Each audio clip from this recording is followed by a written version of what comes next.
recorded, so whenever We're we get recording started. now. Okay, thank you.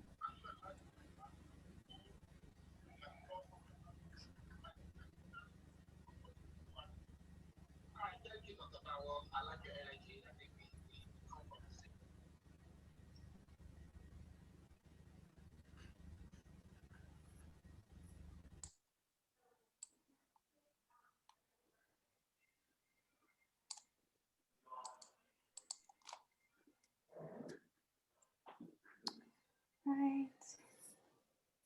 All right, I think we can go ahead and get started. We have quite a full house, full agenda of today. So everybody, thank you so much for being here and welcome to all of you, to the panelists and our participants.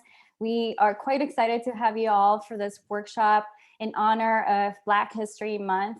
I mean, it's been quite chaotic. We're actually back into the office today, just given all of the chaos of the winter snow last week and the pandemic. I mean, we've been working from home for over a year. So this is all about resiliency and passion towards the fields that you're working in. And so today I'm just so excited to be learning from a lot of the successful Black-owned business excellence that we have in our community. So welcome, welcome. I wanted to say also, sometimes in a crisis, whether it's economic, health related, or social, it can be the adrenaline for your business needs to drive change and innovation, right? But while the pandemic has disproportionately affected Black-owned businesses, the entrepreneurs in this panel will discuss for the ways of how they managed it all, and continue to focus on finding the opportunities to push beyond the recent challenges caused by the pandemic, by disasters like Harvey, the winter storm from last week, right? So welcome everyone. Just as a welcome, I wanted to also talk a little bit about what we offer at the center. This is a couple of the entrepreneurs that had come to our programs, but we are really here dedicated to support the entrepreneurs, the students in the southeast side of Houston. And really our mission is to be responsive to the community needs, drive economic development, and lead to student success. So we do a lot of the workshops and seminars on different types of topics. And we're also part of the Office of Entrepreneurial Initiatives, where we house the Goldman Sachs 10,000 Small Businesses, the Minority Business Development Agency, the Corporate College, and 3 centers across Houston. You can find a little bit more information about all of our initiatives and efforts at hccs.edu/small business. And then as we look forward to engaging you all, if this is the first time that you're with us, again, welcome. We're quite excited to have you virtually. I miss everybody in person, and hopefully we'll get there. But we are here for the community, like I said, and so nothing can stop us. We will be here virtually as well. So we are really just putting our heads together to offer this types of workshops and seminars with all kinds of partners in the community to support especially the underserved populations, as well as the students who would like to learn a little bit more about how it is to become an entrepreneur, okay? And this will be in different industry clusters, so from cosmetology to welding and so on. All right, so if you're a student in our workshop, welcome. We would love to engage with you further, okay? I also wanted to give you a couple of updates. If you're a student, we do have the Black History Scholarship Celebration happening tomorrow at 3 p.m. on Channel 2. So if you haven't scheduled this and if you haven't registered, please make sure to do so at hccsfoundation.org/2021 BHC for those who would like to donate for the scholarship. But if you want to watch it, like I said, it's Channel 2 at 3 p.m. tomorrow. And then also we are doing an emergency fund for Winter Storm Uri. So if you would like to help, especially the families and the students that are in our HCC campuses and employees as well, if you would like to donate a couple of funds, you can click on this link at bit.ly/3stpwaz. Okay. All right, and now I would like to introduce to you Anne Reynolds, who is the manager for the Career Center. So Anne. Hey, I am so glad that you all came and participated. You have no idea how much this contributes to our students. And our goal is to get them all employed. And to be employed, they have to see it to believe it. And that's why this is so awesome for us. I would love to have a minute of your time to promote our career hub that we have where you can post jobs. But we also have a brand new program that is leading to professionalism, and the college actually pays $15 an hour to the students that you hire so they can become entrenched in what you're doing and get a good start, because that way they see it hands-on. And I'll be glad to talk to anybody after this is over with. There's the information. You can go to hcs.edu/career hub, click on there, and all that information is available. Also, Esperanza Rosa and Cynthia Jackson are my right and left hands in this. They're the career people that really are in the trenches trying to get jobs for students. And so we appreciate you sharing your knowledge with them, and I thank you so much. And there's more of our information with our hours and what we offer.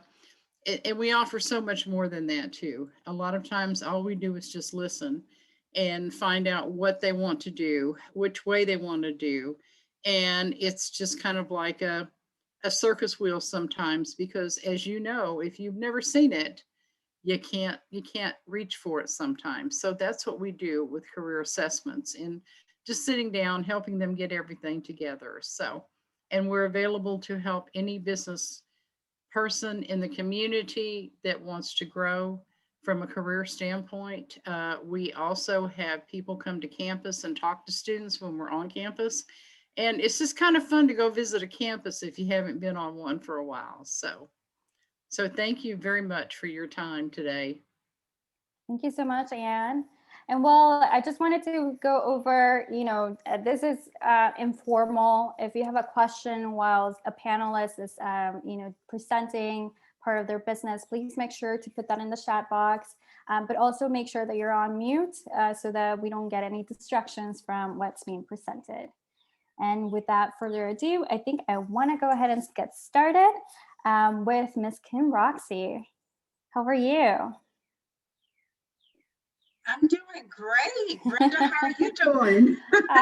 We are surviving, or in survival mode, right? Yeah. But nothing will stop us. Yes. Houston strong, Texas strong. That's who we are. And like you said, we acknowledge everyone who still is in recovery mode, and we're still in relief effort mode as well. For sure. So yes. So I wanted to learn more from you. So tell us more about your business, how you got started, your career, all of it. Yeah. So I am at home being here on Houston Community College, virtual today, because I actually am a graduate of Houston Community College. There is where I received my aesthetics license. And an aesthetics license is your facial specialty license, where you learn all about the anatomy of the face and the skin. And it's very focused in on eyebrows and eyelashes and makeup and that part of business. And so, HCC is a huge part of my foundational story. I actually went to college at Clark Atlanta University, a proud graduate of an HBCU. And after finishing up college, I worked at the makeup counter there. And I was saying that I wanted to open up a makeup store because I fell in love with making women feel good about themselves while I was in college. And I had no job interviews, let's be quite honest. And so I had to create a job. And this was actually during a time where the economy was actually recovering after 9/11. And so I started that. I had to go to HCC to get my aesthetics license. And that's how I opened up my first makeup shop and makeup store at Sharpstown Mall. And, for me, it has always been about giving women who look like me a place where they felt and seen themselves as beautiful. If you look at images in mainstream media, a lot of times my image is not being projected as beautiful, but we know that we are. And so I wanted to have a place here in Houston where women can feel that way. And this was my last store here. If you see here, it kind of looks like a house. It was located in the River Oaks area, and we stayed there for a decade. And in 2018, I decided to pivot my business to go e-commerce and to expand our line nationally. And that's what we're on the track of doing now. So I'm happy to be here, and that's a little bit of background about me.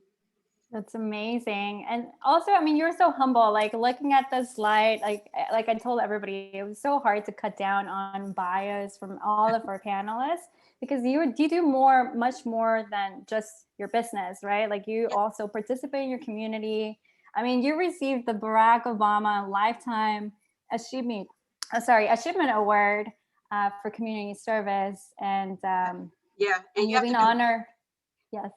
No, I was just about to say, and you have to do many hours for community service to get that. And you know, for me, I think, as well as a lot of my panelists here who I actually respect and have a lot of admiration for, so I can't wait to hear from them. It's something that just comes a part of your duty as a Black-owned business owner. I think we cannot afford for you to be even somewhat successful and not be a part of the community building it. And so I think that our role, like sometimes I talk to some of my counterparts and they're like, oh, you're doing that in the community, you're doing that. And I'm like, yeah, I'm like, this is how it is. It's like, we gotta help, we gotta pitch in. And sometimes my counterparts of other backgrounds sometimes don't look at things in the same way because they just did not come from a community that needed their help. And so it's such a big part of who we are. That's beautiful. Well, thank you so much, Kim Roxy. We will come back to you as we have the business panel discussion. So up next, we have Miss Vicki Pink. Hi, Miss Vicki. Hello, how are you? I'm doing great. Like I said, surviving with everyone. But yes, please tell us more about your business. What do you do? How do you got there? More about your career as well. Okay, well, thank you for having me on this panel. And I think it's always great to celebrate Black history. And what I do as a photographer is I do portraits and headshots and things like that. But another thing that I do and that I was doing before the pandemic was covering media related events and shooting for different local publications. And I started out in growing up in Kashmir Gardens. I'm a native Houstonian, come from a large family. I was the first to go to college, and grew up in a community that was strong on Black history and using Black models, you know, that really encouraged me. And so what I did is it was kind of a struggle to get through high school. And, you know, there was a lot of things, you know, my family didn't understand about college. Yes. But what you do is you just keep pushing and you keep pushing and you kind of follow your passion. And at first, I started out going to school for engineering and interned with Exxon, and I did numerous different jobs. But eventually, I was led to my passion, which was photography. And I did it in high school, did the darkroom, yearbook editor, things like that. And it kind of just followed me. And when I got the opportunity to shoot for a magazine and actually use my photography skills, I decided to start my own business. And that's after teaching and after doing Mary Kay and everything else that I can think of that I got into. And then it became about my values and taking care of my family and being a single parent at one point with 3 kids. It's like you need to have flexibility to be able to be there for your family, but you also want to continue to grow your business. And so I was fortunate enough to continue to grow my business in an area that I wanted to be in.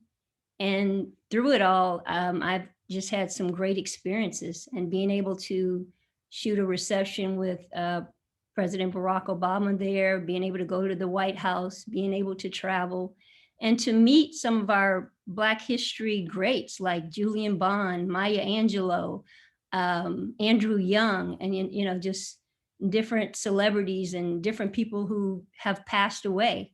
So with the pandemic, I mean, it's a different situation because I'm not doing all the different events, but it's a time to kind of slow down and kind of get my infrastructure together, to rethink my business plan, to figure out what I'm going to do next.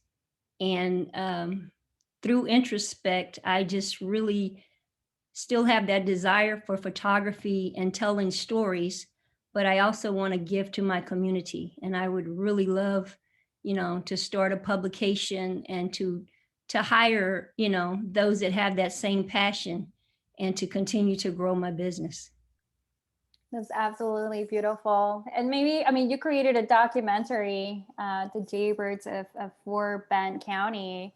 Do you see yourself also going into that path of also creating more? Yes, I love doing documentaries. That was about voter rights suppression in Kendleton, Texas. And I got to take a crew when I was at the University of Houston to go down to Kendleton, and we videotaped the grave sites, and we were able to interview the original lawyer that covered the case and some of the original plaintiffs and things like that, or descendants. And it was just a great experience. And that is something that I would like to do, tell our history and document it, and eventually take all the many photos that I've taken and get them archived so that others may be able to see them and tell those stories. Amazing. Well, thank you so much for being here on this panel. We can't wait to hear more of your stories. Thank you. So up next, we have Miss Michelle Levi. Hi, Michelle. Good afternoon. How are you? I'm pretty okay. So yes, the same. Tell us more about your business, how you got there, more of your story as well. Wow. I don't think we have that much time, but we're going to try to, we're going to work it out. So I am a native Houstonian, grew up in South Park, Texas, off of Martin Luther King and 610. Went to Baylor University, had no idea that I was probably even going to go to college because I didn't think we could afford it. And so I ended up at Baylor because my mom worked for one of the past presidents. And so he made a recommendation, and hence I got a scholarship. So that's how I ended up at Baylor. And then of course, I chased the money train when I was in college with all the right corporate positions, all the right corporate jobs. And as I did that, my mom would often ask me to help look at somebody's taxes. Can I understand that? Can I help them? And so I found myself doing that a lot in my community because there are so many untruths about taxation in economically challenged areas. And so I found myself giving back a lot in that way. While I was in college, I ended up meeting John Hewitt that owns Jackson Hewitt Tax Service, and he became a mentor. And I really learned from him. And with the training that I got in corporate America and what I learned from him, I said, I can do this. And so I really quit my job, my beautiful, well-paying job, to follow a dream that I was not sure was going to work because I was a Black woman stepping into unknown territory of owning an accounting firm. Most of us typically either work for a firm, want to make partner, but not necessarily start where I started. And so I did that. And as I've grown the business, a main piece of the business was the Wealth for Life Principles group. It was a resource group that I created to help not just our community, but really any community of people that have faced some financial resistance. And so my goal in that was to just make sure that we had everything we needed, whether it was insurance, tax planning, financial aid, or any type of financial literacy. I wanted to make sure that my community was one that stopped failing in that area. And so I still continue to give back in that area quite a bit, because I think sometimes we are behind because of our financial constraints, and then just being in economically challenged areas. So we try to make sure we give back in that. And with that, I became a member of the Urban League, where I was a part of the Small Business University. And so there I planted some seeds, and so we've seen that relationship grown as I was the past member of the Urban League Guild, and then a part of the Black Chamber and some other organizations that gave me a really strong foundation, as well as HCC. I didn't graduate from you, but I took some accounting classes so I could keep up. So I think that all of these programs and foundations that have nurtured some of the small business owners, I applaud HCC for the Entrepreneurship Center, because it's because of you that gives to the students, and that's why we're here. So that's just really who I am. I've always been a giver, because I think sometimes that's just what people simply need. Currently, I'm sitting on the board of the Houston Texans YMCA. I'm an advisory member to NAMAC, the National Association of Minority Contractors, and I co-chair a couple of committees there. And so the list could go on, really, but essentially that's just who I am. I want to make sure that everybody has a financial resiliency plan. And I kind of shared earlier, back in 2018, as a part of the Hurricane Harvey grant with HCC, I wrote the financial resiliency guide as a part of the MBDA. So I'm very proud of that. And I would, that's one tool that I know that's still available to business owners and to students that are thinking about it, because the book gives you, those humble beginnings, and then how do I pivot my business growing forward? What are some things that I need to do to make sure that my business is resilient, especially during pandemic times? We just came through the winter storm, and it's just so much that's happening. How do I keep my business above water? And so it's a good guide to have. And here again, we're in the midst of another pandemic. That's right. It's like, if we want to say coming back to normal, like what is normal now, right? Like every disaster, everything that we had to overcome. But here we are, and I'm just so thankful again, Michelle, of all your activity and all of that you do for the community as well, not only with HCC, but with everybody with NAMAC and so on. So thank you so much. Thank you. And up next, we have Mr. John Guess. How are you, Mr. Guess? I'm fine. Glad to be with you guys today. Perfect. Well, thank you so much for being part of the business panel, and you're quite a role model in our community. We want to learn more from you, so tell us your story. Okay, I'll make it brief, but the Guest Group was started in 1988. We're a commercial real estate firm working in Texas and throughout the United States. I was a graduate of Houston Tilson University. I was the first one to go to college in my part of the family. And so it's just been a first, I guess, throughout my lifetime.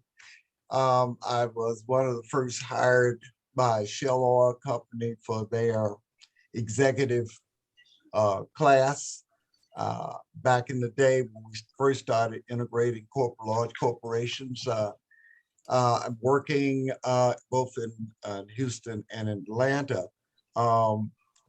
Left Shell to pursue my love of real estate. And a little quick story is the fact that my mom was so proud of her son with a company credit card and a car that when I told her I was leaving, she almost had a stroke. Then she said, to do what? And I said, sell real estate. She said, oh, you have gone crazy. So, you know, it was an interesting start. I was in residential first. And after that, I was chosen by the mayor to come into the city and work with them in a fair housing. So I co-authored fair housing ordinance that we're now under in the city of Houston, promoted from there to deputy director of real estate for the city of Houston. That was really what set me on my road to commercial development, and later sent on to was appointed later by mayor and city council to direct the real estate department for the fourth largest city in America. That was quite an experience. But after being around for a number of years, running the department, I decided I wanted to be a vendor of that department. So I left the city and started the guest group. I'm on, and the rest is, I won't say history, but I was very blessed to pick up a number of contracts through acquaintances, and from there we were able to do work for FDIC, FSLIC, these all banking institutions, insurance groups, which gave me more of a national picture. We later became a vendor for and a broker for the RTC, Residency Trust Corporation, which also helped with our national picture. And our first contract that we were awarded by Washington was $780 million portfolio out of San Antonio Savings Loan. So that really put us on the right track to be successful. But it wasn't all roses. There were a lot of hard days between these giant leaps of the guest group, but thank God we were able to master them. And so here we are.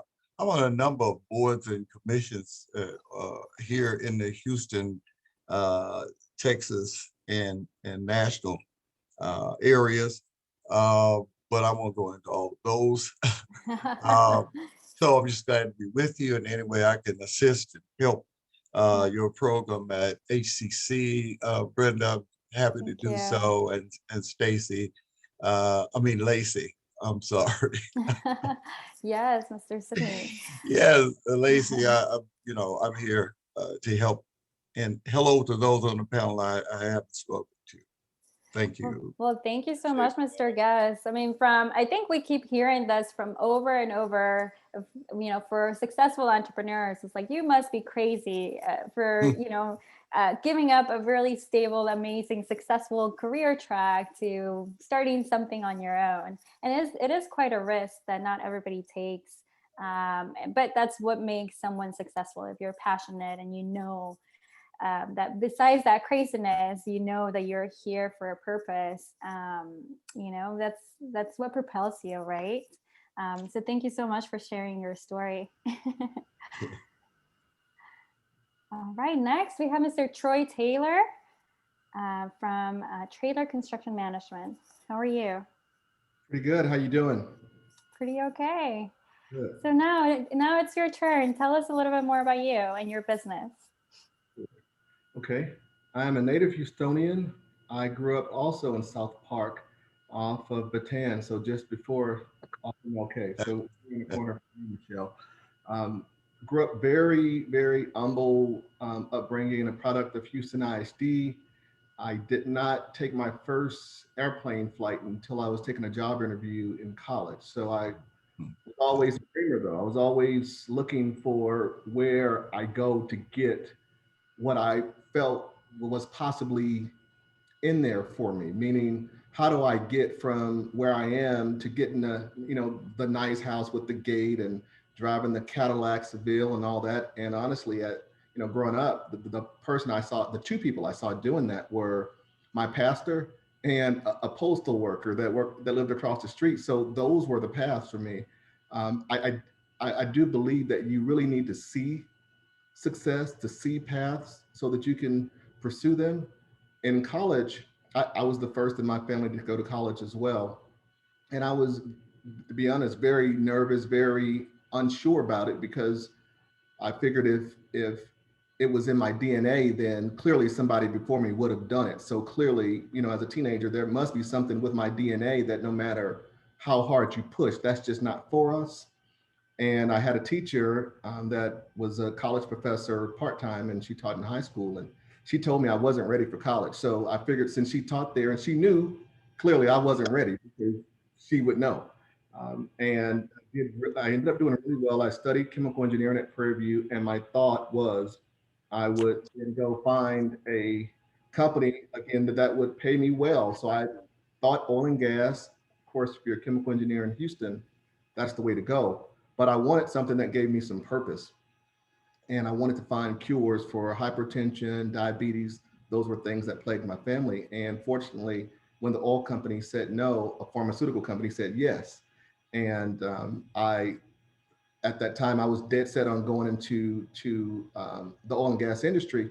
And my 14-year-old just said the other day, she said, "Dad, I'm glad that those oil companies told you no, because you wouldn't be doing what you're doing now." And so I wanted to point that out, that I've experienced a lot of setbacks in business and in life, but what I've discovered is what's for you, what's meant for you. If you have faith and if you have a little bit of diligence, you end up getting farther than you could ever imagine. Our company today, again, I'm the guy that never got on the plane. And now our first contracts 10 years ago were in Asia, Vietnam, and Europe. So now I'm a globetrotter, right? And our first contracts domestically were with the largest oil and gas company in America, ExxonMobil. Today, some of our biggest clients are airport clients. If you see a crane or some work at any of the Houston airports, there's a good chance that we're working on it. The same could be said in Dallas. The point I'm making here is our story is, I think, the story that most of us can relate to. No exceptional start, no exceptional upbringing, just a lot of love, a lot of values and morals, and just pushing. And it took a while, but I realized, and what I would share with the team here is that the gifts that you were born with, the gifts that are natural to you, will make room for whatever your passion is. You'll be able to eat and you'll be able to take care of a family off of your passion. And that's what's worked for us. And today we're literally just blowing through the roof. We're doing upwards of $20 million and it's growing, and that's all private sector. And that started just with pushing. So that's who I am. And I'll love to talk about more later. That's amazing and so inspirational. It's just, again, it goes back to the risk, because nobody gives you a pathway or a guide. You're starting from scratch. So it's just amazing that, of the things that you guys create. So thank you so much for sharing that. Right. Now we have Mr. Sidney Lacey, which, by the way, I want to give a shout out and thanks to Mr. Sidney, because he actually, this was his idea. He came to us and to the center, Career Center, to put this together to highlight the businesses that we have in the community. So, Sidney, this is for you. And I want to thank him so much for calling me and saying, "What are y'all doing for Black History Month?" It's like, I don't know. What are we doing? Let me call Brenda. Let's do it. I want to really thank you so much, Mr. Lacey.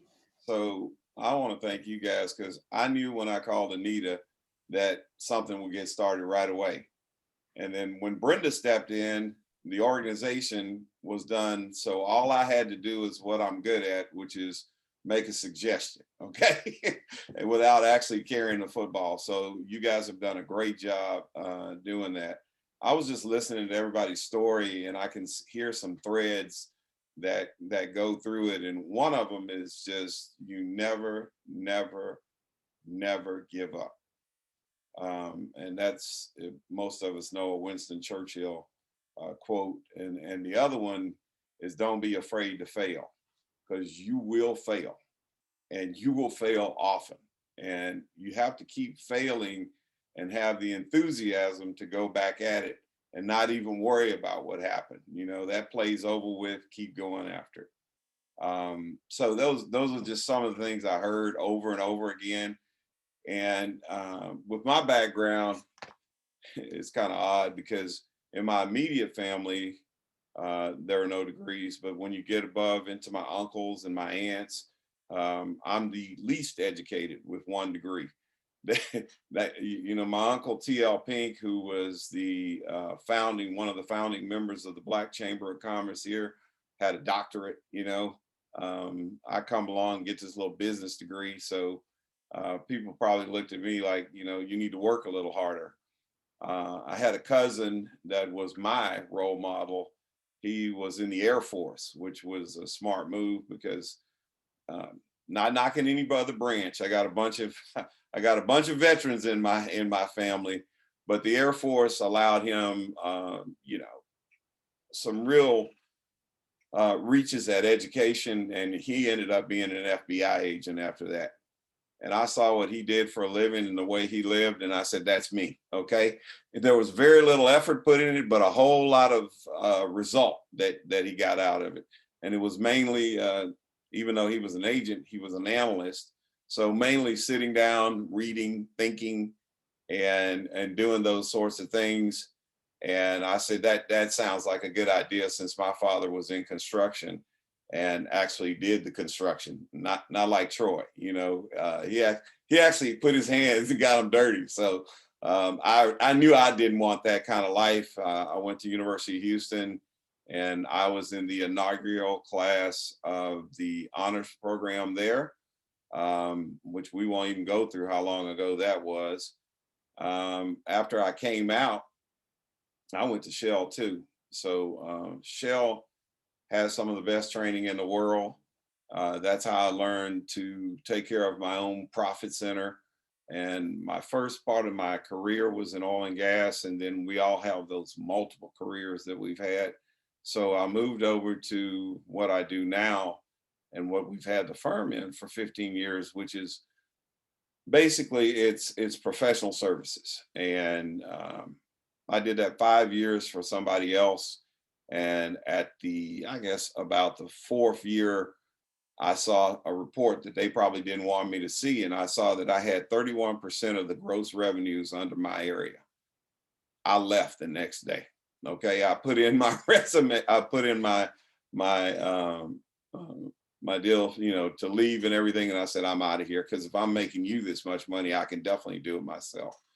I had an advantage starting out, but because I had saved and always being in oil and gas, you're always ready for a rainy day because there's always things going on. I had saved and I had invested pretty well, and I had done some real estate deals that you know turned out pretty good. So the first 5 years, we must have knocked around forever before we found the right thing. So that's another thing. When you start your business, just because it doesn't work the first time, keep going back until you figure out what is the right niche you need to be in. And we started mainly in accounting and financial. We had practices in different areas, just like all professional services companies do. That accounting and financial was not making us enough money. We found health and welfare benefits, and we took off. It did, you know, we partnered with, another thing I saw on there was networking. Everybody has a huge network and they don't know it. And we used our network and we partnered with, you know, very large companies, and so we could do things as prime. And then I mean prime contractor. We have been with, we have contracts that we've had with the City of Houston, HISD, Metro, the port. We usually do large institutions because those last up to 5 years, and we don't have to worry about doing some other things. So Right now, it's doing well. 2020, because of structure, and that's really important about a lot of companies starting up. We structured, I'm an accounting background, so the company was structured properly. So when we went through the bad times in 2020 with COVID, we were set up to be able to take advantage of the government offerings that were there to help us ride it through. And it was not fun, but we took advantage of PPP, the local grants, all of that, and we sailed along. And with some of the employees and some of the contractors, we were able to get them educated and get them money too. So enough about the business. As you can see, the mentorships, the giving back is a big part of our organization and the way we live.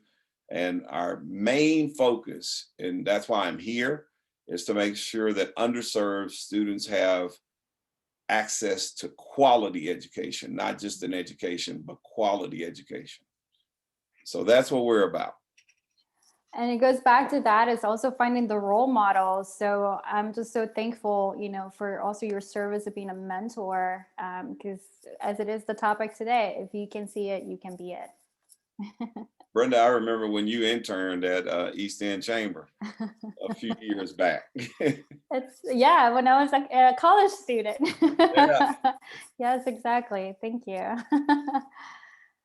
Well, and then last but not least in our panel, before we go into just a broad discussion, we have Mr. Moses Iku. How are you, Moses?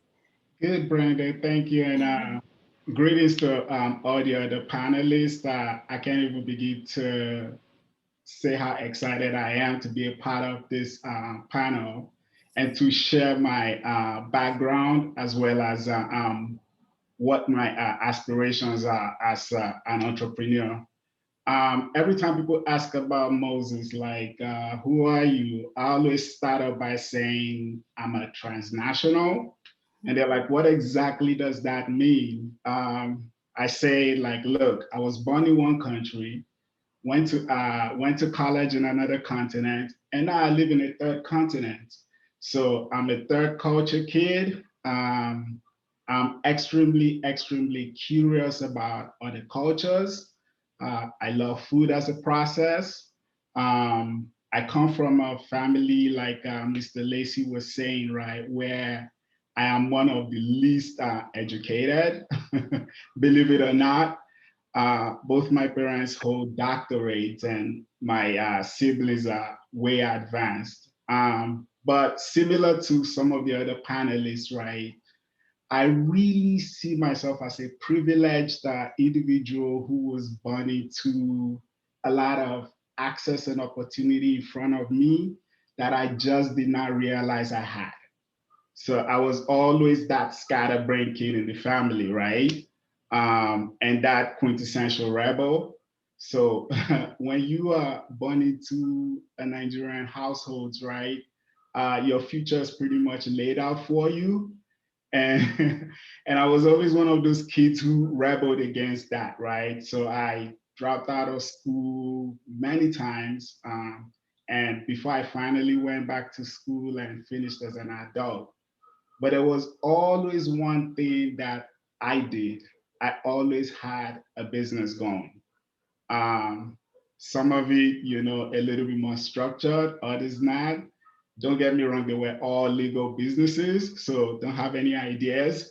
And I always knew that I wanted to do my own thing. But as with anything with life, and as my journey has been, right, it's not always a straight road. So I ended up working in corporate America for a little over 14, 15 years thereabout. Started out when I moved out to the US in federal government contracting. I was just fortunate at the time to be hired by a small government contractor who was subbing for Lockheed Martin at the Pentagon. And then my reports were the Lockheed managers, and they liked me for some reason. And they were like, look, come work for us, right? So I jumped on that opportunity and I started to do program management activities with Lockheed. I did that for about 7 years. Then I met my wife and she said she's moving to Houston. So I was like, I know nothing about Houston. I'd never been. And I'm like, why are you doing that? She's like, well, lots of opportunity in Houston, born and raised in DC all my life. I want a change of scenery. So I was like, okay, so what does that mean for me? She's like, well, hey, if you feel that I'm worth it, come along. So yeah, I followed, needless to say, right? I came in and continued the government contracting for about a year, and then made the switch to oil and gas and worked with Schlumberger for almost 8 years, all the way through October 2020. So, like I said, right, I'm passionate about different cultures. I'm also passionate about entrepreneurship, and I've always dabbled in it. And I always look out for trends, particularly trends that connect different cultures across the globe. Few years back when I was doing my master's, I stumbled on this whole virtual kitchen concept and was privileged that when I traveled for work in Asia to actually go into one of these virtual kitchen facilities. And I was like, wow, Houston has in excess of 10,000 restaurants, right? It's only a matter of time before this gets to Houston.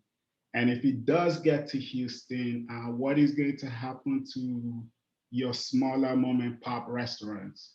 So I started thinking of establishing some sort of like a shared kitchen facility that is really subsidized for your smaller mom and pop around restaurant, and that serves various niche multicultural cuisines. So I started working on it. I even reached out to different sources. I was like, first of all, I have to set up a business. That's how I got connected with Brenda. I have to look for property and see what it takes to convert it to one.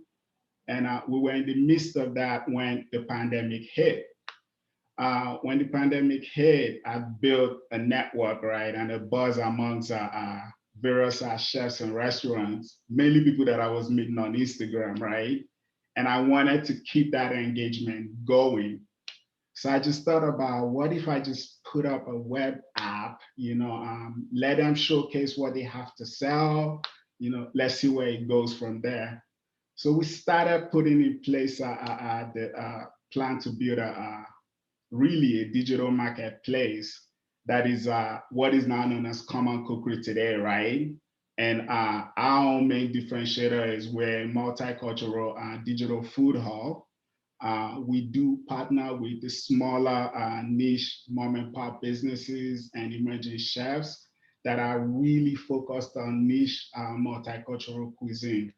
So we've been testing now really since October with dabbling in the West African fusion, South American, South Asian space. And we're looking to grow that, as we evolve. Another thing with us is we don't do on demand. So I'm not Uber Eats, right? You don't come online and get your food from me in an hour. And I am focused on making deliveries really across the larger metro area instead of that 5-8 mile radius.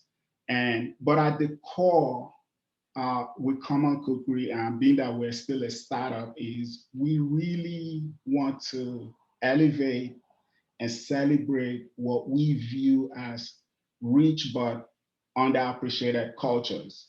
And we want to do it through food. It's the universal language that everybody understands, right? And on top of that, we really want to also build a community around that.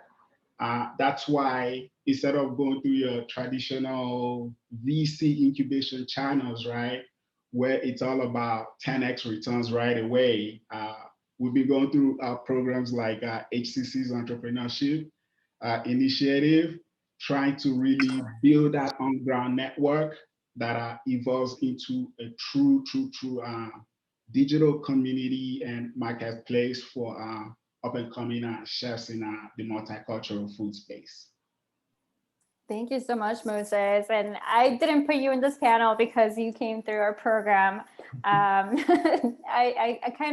love the fact that your field is also in logistics, and we do have the Center of Business and Logistics at our Southeast campus. So I kind of wanted to give that spin and perspective for our students who are joining us today who are in that field. So because when people think of logistics, they think of transportation or like the import export type of logistics, but you have a different business model on the field. So thank you so much for joining us. Thank you. All right, now we are in the part where is the fun part, where is the business panel. It's really just questions that we have from the audience regarding to our panelists here. You've heard it, it's very diverse, from cosmetology, logistics, real estate, construction, business services. So this is a part where if you are one of our registered participants, please make sure to put your questions on the chat box. I'll be your co-moderator here in a second. And the first question that I see that we have is, and this is to everybody in the panel, is will you share the advantages and challenges to Black enterprises in Houston and in East End in particular? And there's no particular order for our panelists. You can just put yourself on mute. I'll start it out. Okay.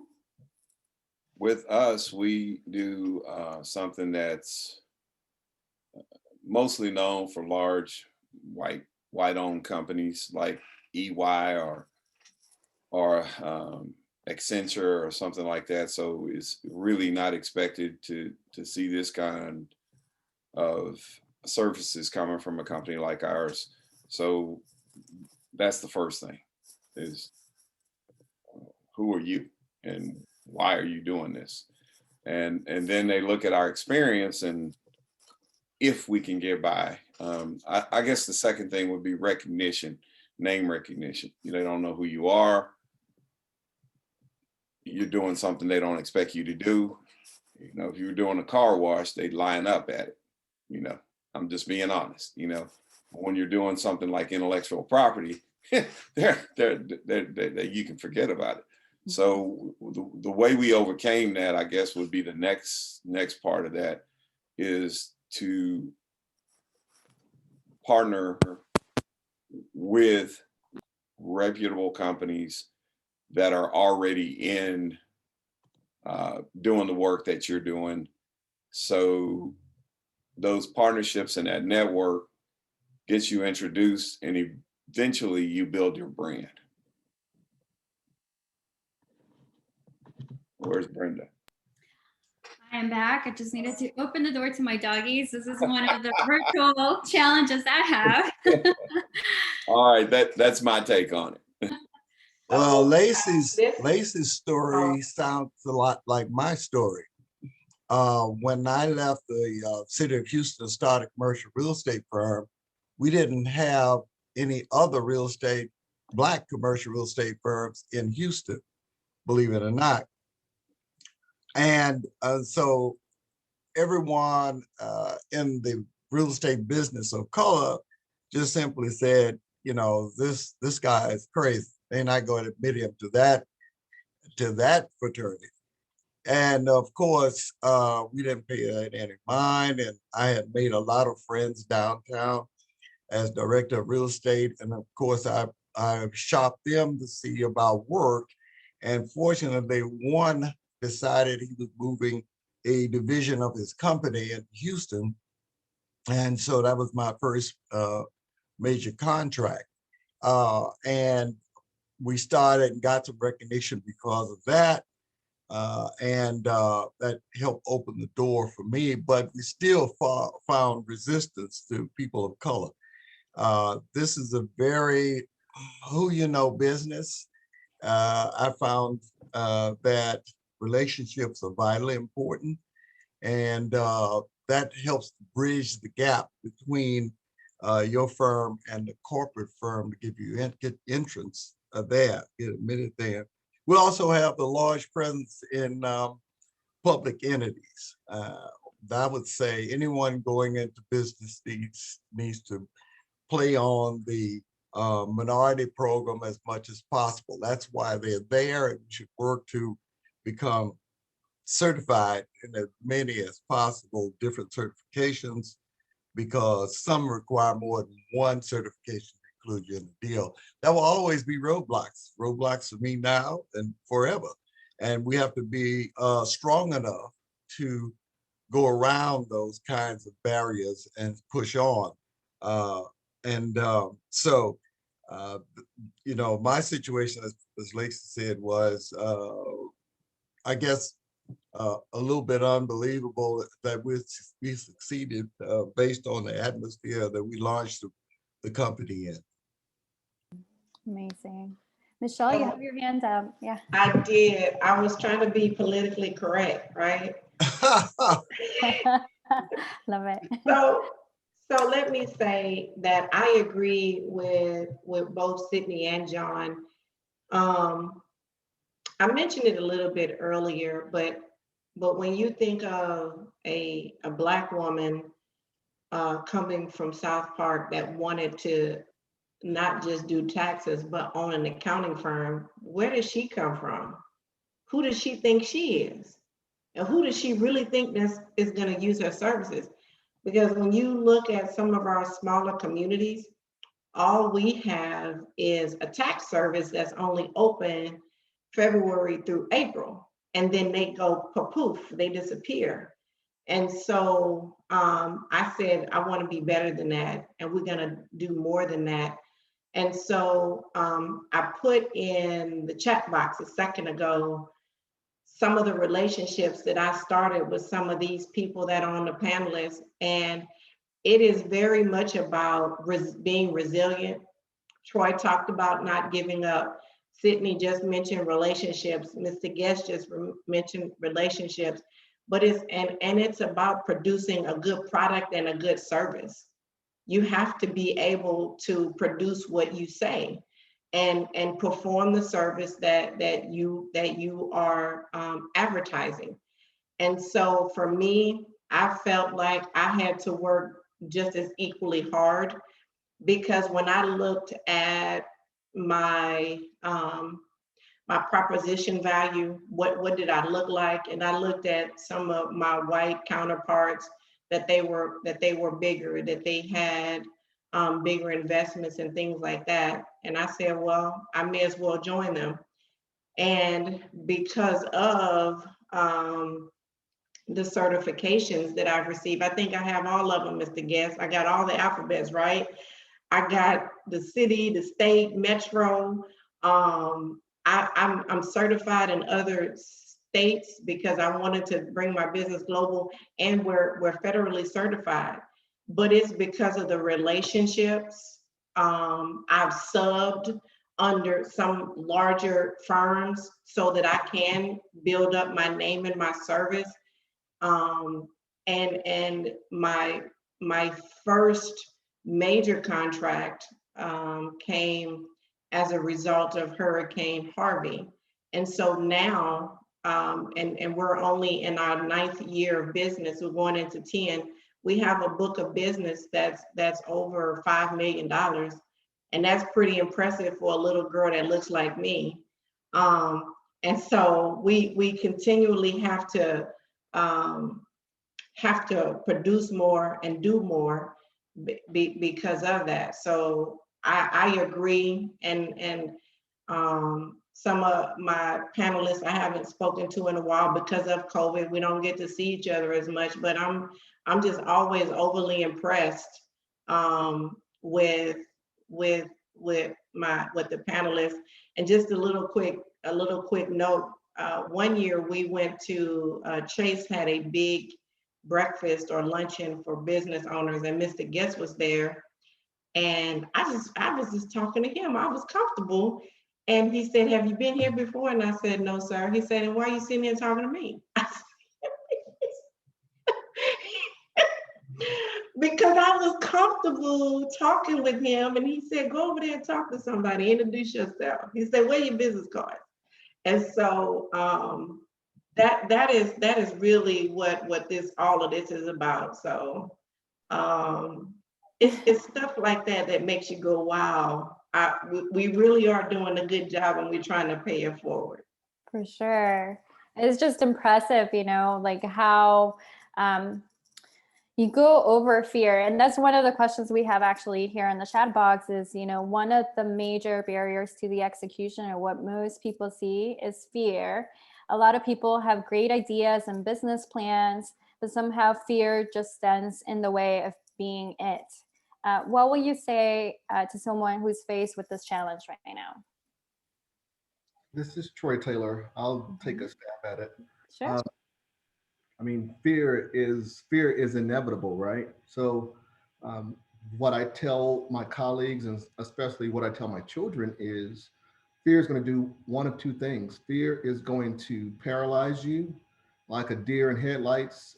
You look at the insurmountable odds that are against you when you're a new player, especially a new player of color in this well-established political, economic, social climate, and you can freeze because you don't know where to start, you don't know who to contact, you don't know which one of your services you should prioritize, et cetera, et cetera. All these different reasons. Fear can be, and I'll give you examples of fear. Fear could be when, you know, I was in my 30s and I said, I'm too young to start a company. Nobody's going to respect me. I'm a young Black kid, and they respect me now because I work for this large, you know, the largest healthcare developer in the country. So they respect me because I have Big Brother behind me. But it took my wife continuously saying, look, it's you that's in the meetings. It's you that's making the decisions. It's you that's corresponding with the board members. It's you that's nurturing these relationships, et cetera, et cetera. So fear can paralyze you, or fear can propel you.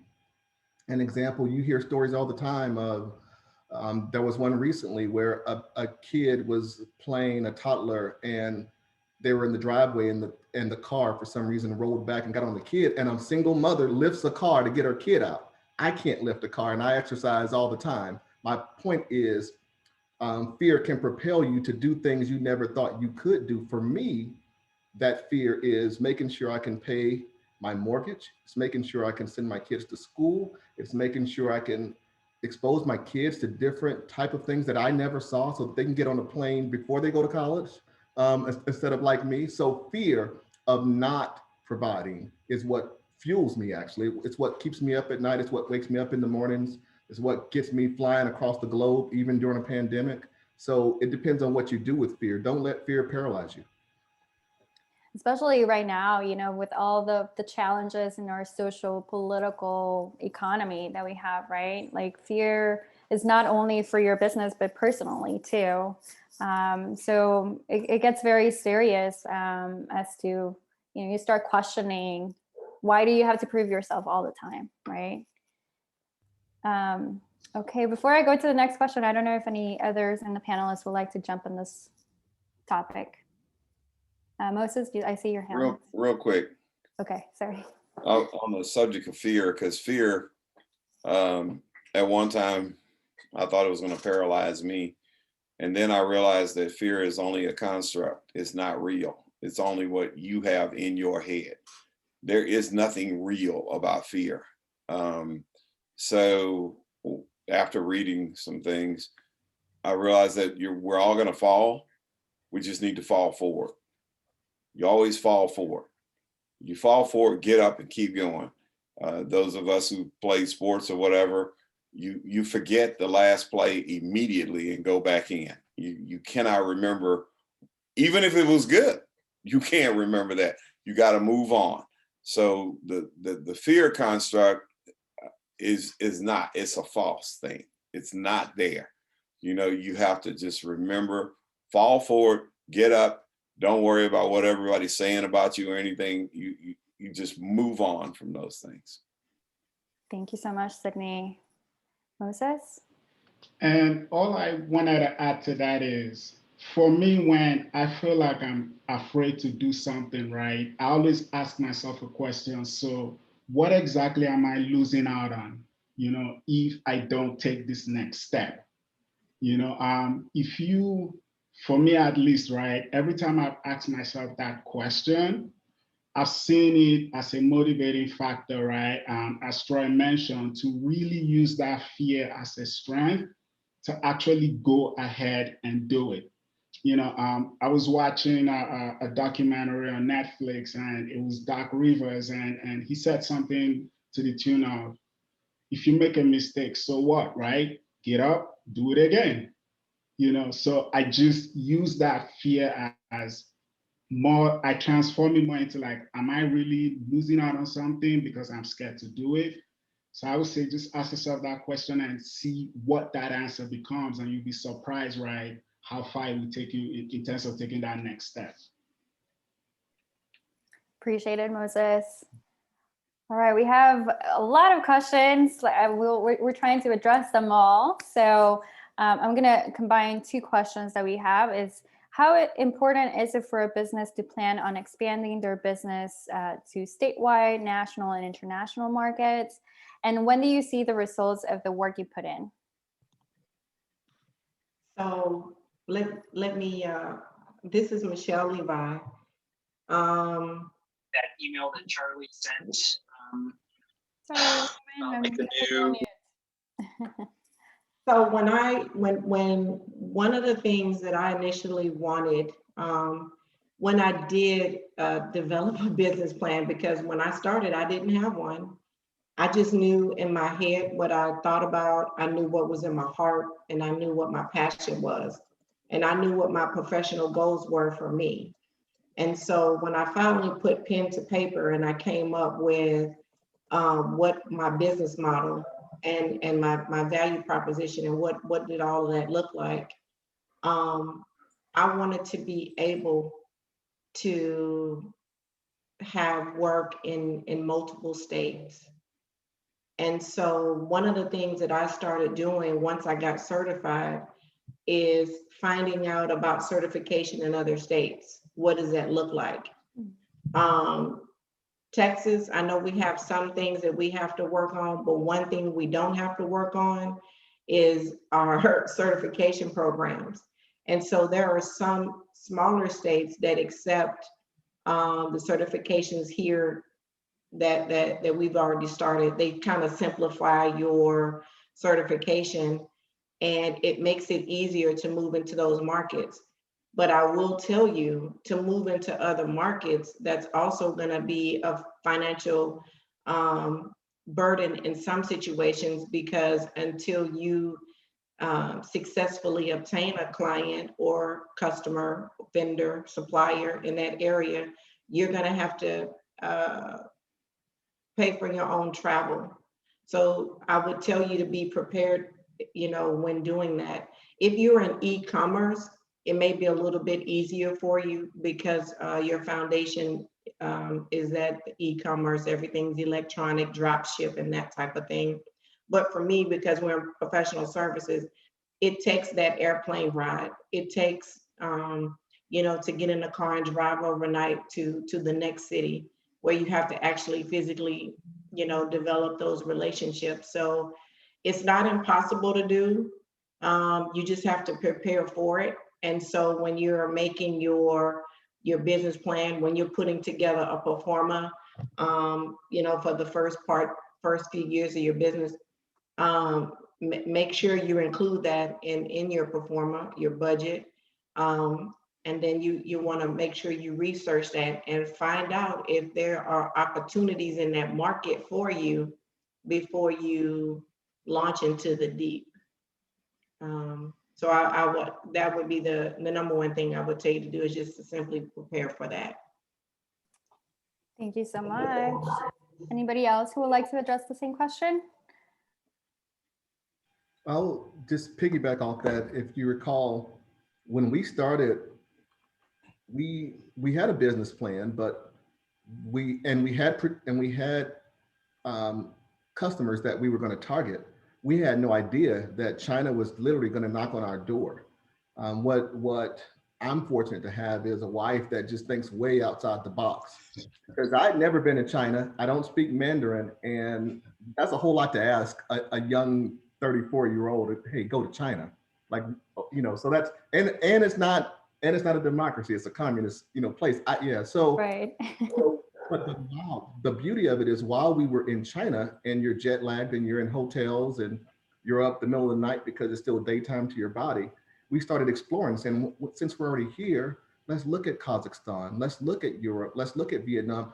We're already home. As long as it's a safe place, explore it. I will tell you for us, and last night I was on the phone till close to midnight with our Chinese customers. We still have work in China. We still have work in Europe. And that's from repeat clients and new clients that we got 10 years ago. And so that business for us is so good because we don't have to respond to solicitations like RFPs or RFQs. It's relationship driven. They like us, they know the work that they get, and we get repeat business. For us, when we started to expand outside of Houston and outside of Texas, for us, a guy gave me some wise advice. I remember it was super cold a couple Christmases ago, and I was talking to a gentleman that's a well-established entity in the aviation space. And I said, look, we're doing work with you in Texas. We want to do all the work you guys are doing in New York and at LAX and at all these other big airports. And he said, Troy, look, why are you trying to grow so wide? He said, you just got into aviation. He said, how about you focus on growing deep? Of course, I was slightly offended, but I knew he meant it from a good place. The point he was making is do a great job where you are and let those relationships and that brand that you establish take you other places. We took that approach and now we're doing work literally all over the country. We'll be in North Carolina, South Carolina, and Tennessee next week, and then other places after that. But that all started from the work that we were doing right here in our own backyard. So I think when you talk about expanding, let the opportunities come because of the great work and the brand recognition that you get from doing great work here would be my advice. Amazing. Now, actually, that also addresses one of the other questions that we have is at which point do you seek out for partnerships or working with others that come your way? So if anybody could address that as well. Well, I would like to, this is John. I would like to address that because that is another way that you can build your business. We found in some instances where the individuals and some of the larger companies were winning a lot of the contracts in the public sector. This goes back to relationships and affirmative action. And so we knew that at some point in time, we would be able to take advantage of the minorities, in some cases, set asides and other goals and this sort of thing. But they also knew that we were qualified. And so we found that some of the larger real estate companies, in fact, I have relationships with all three of the largest real estate companies in the world. And so we presented our credentials and they knew that we could do the job. And so the first one we partnered with is CB Richard Ellis. CB Richard Ellis is the largest real estate company in the world. So it was like this little black company in Houston, Texas is all of a sudden jumped in with CB Richard Ellis. That's crazy. He's selling out, can't make any money doing that. The question is always how strong are you in your credentials? I could deliver what they couldn't. I also was very prideful of my work, and I wouldn't take a little bit of set asides or the percentages that were quoted by public entities or the individual I'm negotiating with. If you want me, you have to go at least between 40 and 45%. A lot of them didn't take that and others did. So I think you just have to be firm in negotiating your contract if you go into affirmative action or minority set asides or goals. But it's important because every time your name appears with one of these large companies, you gain credibility. From that, I got business from Jones Lang LaSalle, Transwestern, etc. So I think there's nothing wrong with that. It's very good for your business. At the same time, you learn a lot and you find avenues that you can later search for business on.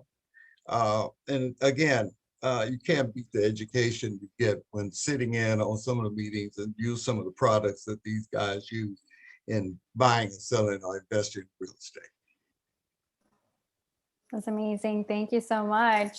And you know, we have actually a comment on the chat box is partnerships versus collaboration. So have you seen any challenges with that? Oh, well, the biggest challenge, of course, is what they want to pay you or what they want, the percentage they want to give you with the contract. That's the biggest challenge. The other thing is if I'm looking at an RFP or RFQ that I can't really do the work, I don't present myself as being able to do the work. There's some things you have to turn down for the credibility of your company. So, you know, every good job is not a good job. Right. Well, and Kimberly, I know we haven't heard from you for a while, but I know you've been answering a couple of the questions on the chat box. I actually wanted to address this to you is when we look at the statistics right now for minority entrepreneurs and especially Black-owned business, like when it comes to financial support, procurement support, everything is the lowest, it's at the lowest of all ethnicities. So how have you addressed this, like through competitions? Tell us more about that. Yeah, so my business is dominated by products.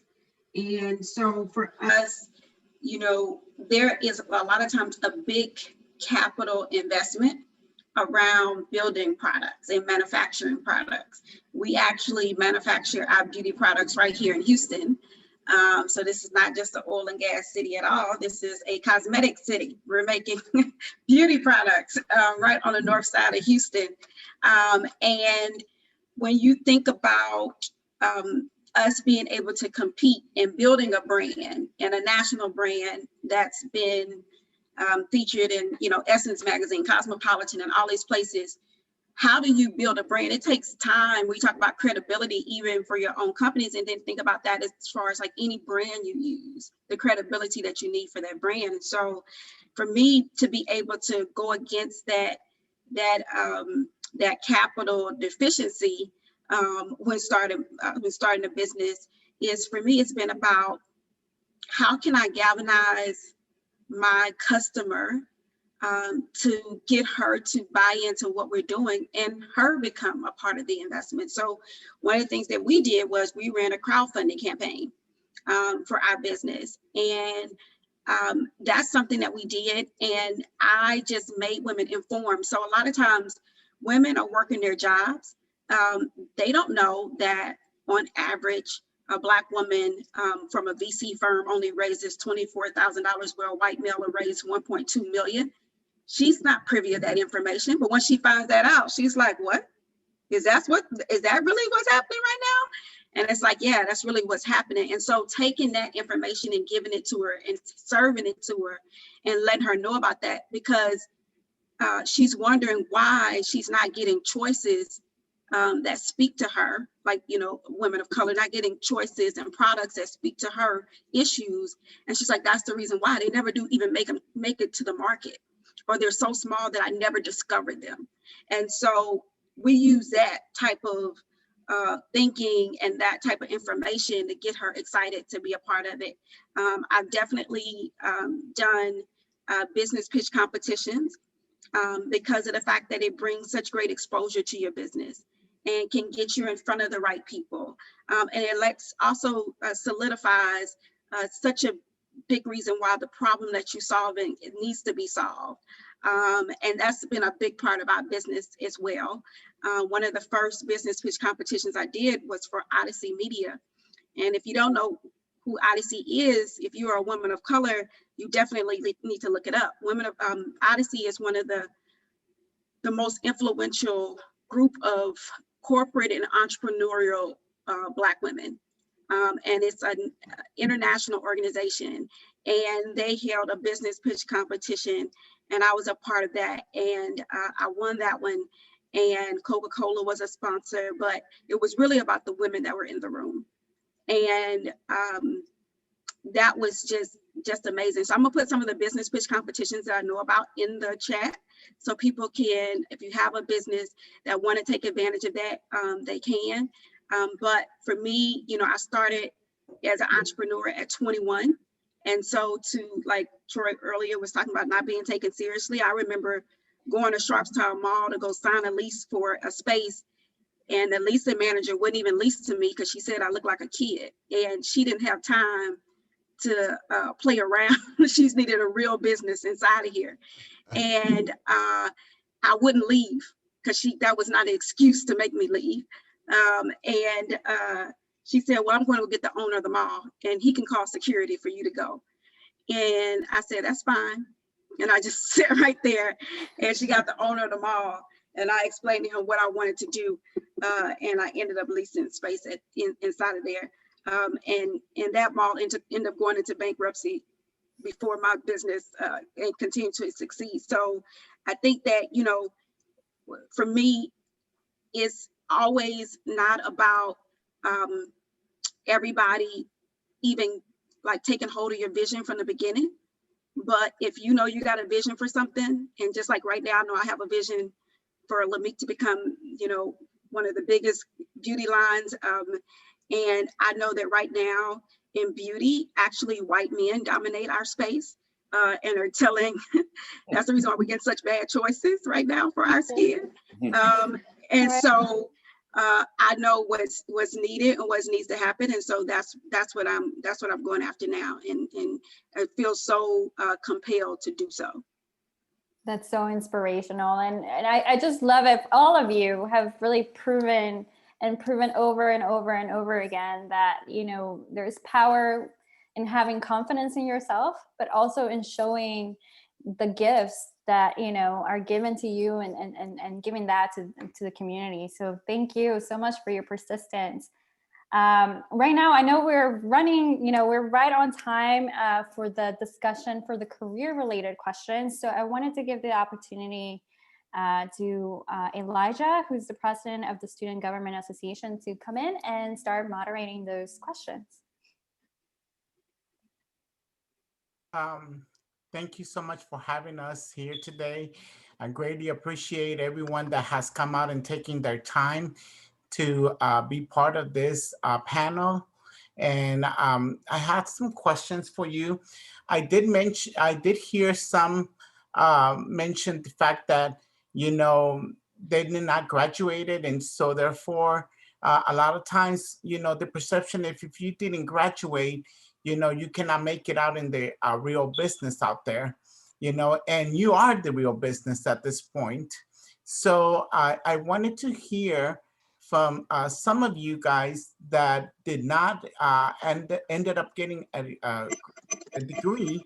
How did you manage to be able to push through that, and what challenges did you have at this time? And this is open to all of our panelists. Mm-hmm.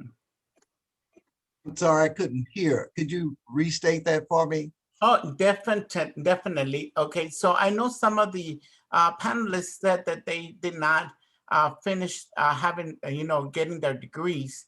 Oh. And so I know that in today's world viewpoint is that if you do not have a degree, then you will not make it out in the business world. However, I know that some of you have mentioned that y'all didn't have a degree yet you're out, you know, making it right now. So I wanted to know, you know, what has been some of the challenges and how would you manage to bypass the fact that you didn't not obtain that degree?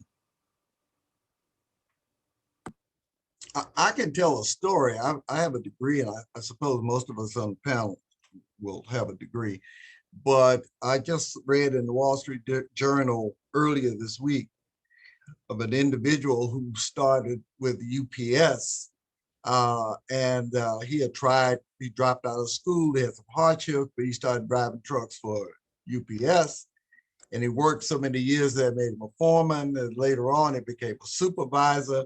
Make the long story short, he now sits on the board of UPS. He worked himself up through the ranks, and that sometimes before you really can wield any power, start your own business, you have to be, first of all, you have to know the business that you're going to promote and that you're going to go into. And secondly, it goes back to relationships. Yeah, and I have to say, I do have a bachelor's degree, but like I told you, I got my aesthetics license from HCC, and really that was the game changer for me in business from that standpoint. So you definitely can get vocational, different certificates that can propel you. I also say this: I'm in the tech world, and we use virtual reality. We use augmented reality for my website, and where women can virtually try on makeup so you can get the right shades. And, in the tech world, a lot of my friends who I know, they dropped out of college. And to pursue a lot of these startups and apps, software as a service, SaaS companies that we use every day. So there still is definitely a way. And also, that resonates with me as well, because I was kicked out of high school at 16. And people told me I was not going to even be able to go to college. So I sort of went to college to prove people wrong, and to, just to see if God would give me another chance kind of thing. I was testing him. I was like, let me see if I would get in this school. And so, for me, that happened to me. I had things. So, I definitely know that you can still make a way and create ways. And sometimes it, like you said, might be working somewhere for a long time. And then sometimes it also might just have a good idea that you pursue after. So yeah, I think there's definitely options for you, even if you don't have a college degree. And I'd like to make a comment. I do have a college degree, but it took me several years to get my college degree. And that's something I wanted to do as the first person in my family. But while I was going through life, having jobs and raising a family, I had to do something else to support my family and support me through the hard times when I decided to have my own business. And so what I did was, with that business, I got mentors. I got people to teach me. And to learn photography, I'm pretty much self-taught. I didn't go to a certain school or anything for that. I did change my major to communications, radio, television, which helped me learn different aspects of my business. But on the other part, the self-learning and the self-taught and getting into programs like the Houston Community College Entrepreneurship Program, or University of Houston SURE program, or the Urban League. I went through their small business program.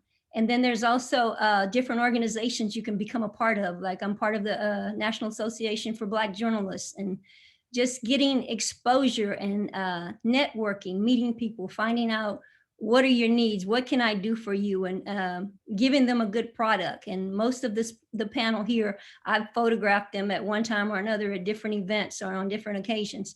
But you can still do it. And a lot of times you may feel intimidated, and you see people have these connections with big companies and things like that. And sometimes I'm like, I'm just a photographer. But you have to be more than a photographer. You have to be able to network. You have to be able to get people to buy into what you're doing and be of value to other people. So you just don't give up, and you keep educating yourself, and you do whatever it takes for you to succeed in that area. So this may even sound a little bit contradictory, right? I'm actually of the opinion that now is a very good time, even if you don't have a college degree, right, to be an entrepreneur. Just because I think a lot of the barriers that some of my other panelists faced when they started out have started to fall down. Part of it is because we've had trailblazers knock it down for us, right? And I'm going to really speak to the tech and e-commerce space. A lot of the innovation and a lot of the businesses that are impacting our day-to-day lives, right? They all started with people that don't have college degrees. And I also think that era of trying to front load all of your education, particularly if you're not going into a professional services space, may not really be necessary right now. Just speaking out of my experience, because when I started to go back to school, a lot of what I learned in the corporate world, right, became really more meaningful when I was learning the theoretical aspect of it in college, right? So by the time I graduated college and it was time for me to start business or to move up the corporate ladder, there was that practical experience of just being out in the world, coupled with that theoretical part of it. In terms of resources, right? All the big businesses, particularly in tech, I know Google just launched an initiative, right? Targeted at individuals who don't have college degrees for them to get some sort of training. Amazon, just about everybody, they all do it. Find out about those programs where you can get some basic training, right? And they serve as networking opportunities as well, because you really get to connect and collaborate with people from different backgrounds and with different resources, right? And even hash out your ideas with them and even use it as an opportunity to even see, okay, is this what I want to do? So you can certainly get off the ground going. Another advantage is that you're coming in pretty much born thinking out of the box, right? When you have gone through college and you want to be an entrepreneur, a lot of times, especially when you're selling directly to the public, you pretty much tread in a particular lane because that's what you've been taught, so that's normal. But when you are out there just exploring and making those mistakes in real time and really engaging with the market, you really, really begin to understand what the needs are and you build your business from there. And then you can always come back, right, to school, right, and say, get that theoretical knowledge of it because it's still useful. If you're a business owner, I always say it's useful to take training to understand the books, right? Especially when you have money coming in and going out. So I think go for it. Like, don't see it as a limitation that you don't have a college degree just yet, especially when you don't even know what tomorrow holds. Well, thank you so much. And I just wanted to jump in. I think we're at 2:33 and I wanted to be respectful of everybody's time, including our panelists. But, it's one of those things that we can go on and have this conversation because I think it's much needed. And maybe we can come up with a follow-up or a series of those type of conversations for our students, but because I think it's just been inspirational to have you here on this panel. Yes, Mr. Brenda, Guest. I have to make this point. I know we're out of time, but I think it's important. I look at the screenshot and only 2 people of color are my clients. All the rest are not my clients. That is something to take a look at. And I'm not being biased or bigoted, but I watch the Jewish community. They do business with the Jewish community. I'd look at the Asian community. They do business with the majority of the Asian community.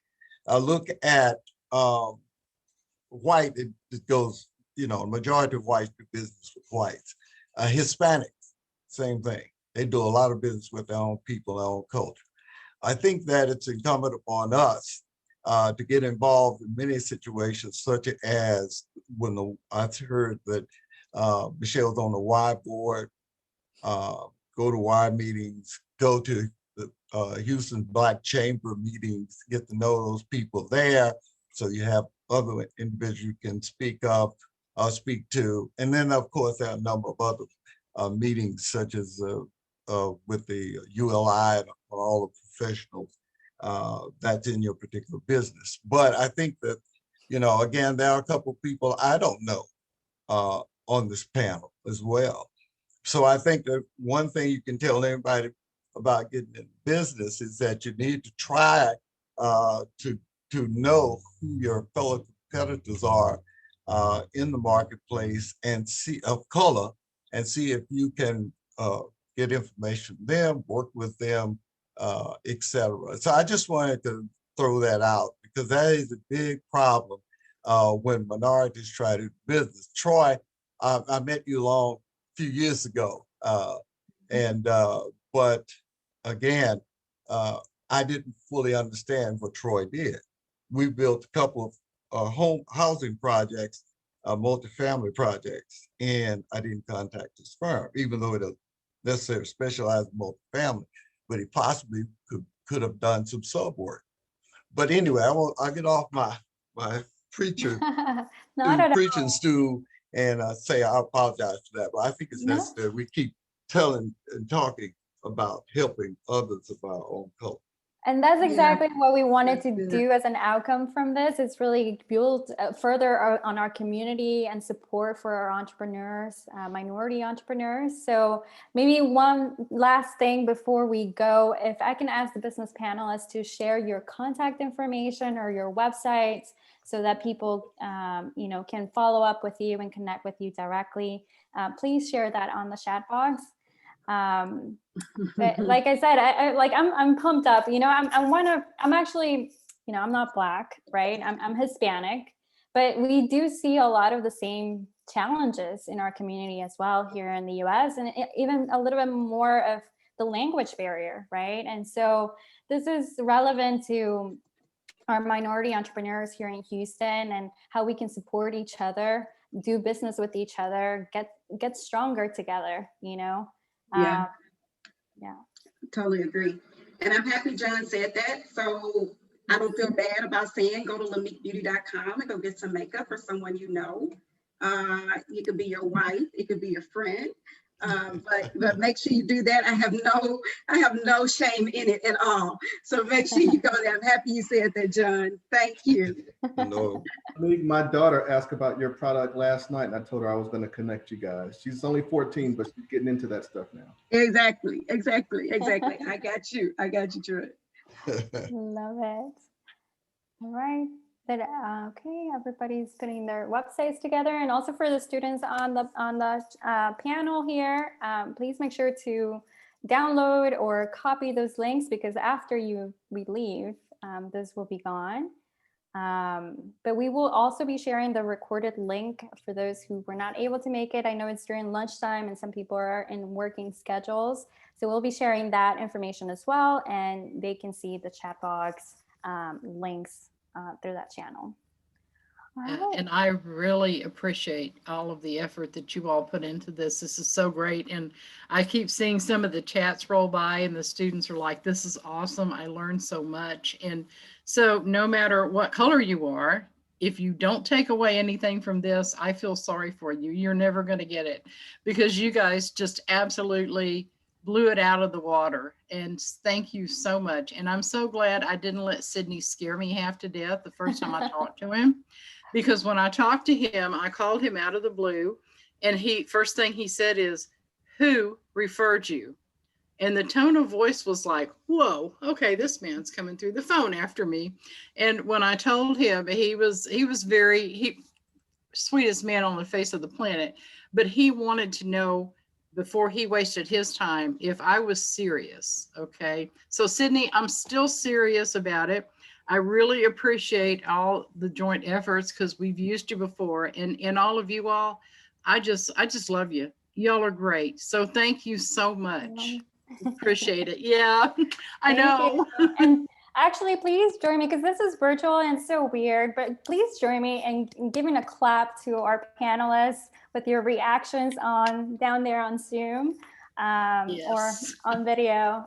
We are really appreciative of all your journey, your story, of your time, and for being here today. Happy Black History Month, and we'll continue to celebrate you and support you, not only this month, but from now on, So thank you again for joining us tonight or today. And yes, it comes from the heart. Thank you so much.